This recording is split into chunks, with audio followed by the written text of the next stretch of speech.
د قریش مبارکه سوره چې د قرآن عظیم الشان 106مه سوره ده په مکې معظمې کې را نازله شوې ده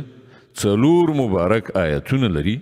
تلاوت او پښتو ترجمه یې له لومړي آیت څخه اورئ بسم الله الرحمن الرحیم د الله په نوم چې ډیر زیات مهربان پوره رحم لرونکی دی لإيلاف قريش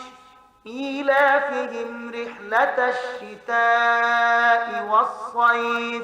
څنګه چې قریش مینه ناک شول یعنی د ژمني او وړني مسافرت سره مینه ناک فليعبدوا رب هذا البيت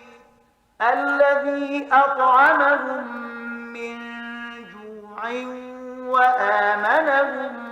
من خوف نو هغو ته ښایي چې د دې کور د پروردګار عبادت وکړي چې هغوی له لوږې وژغورل خواړه یې ورکړل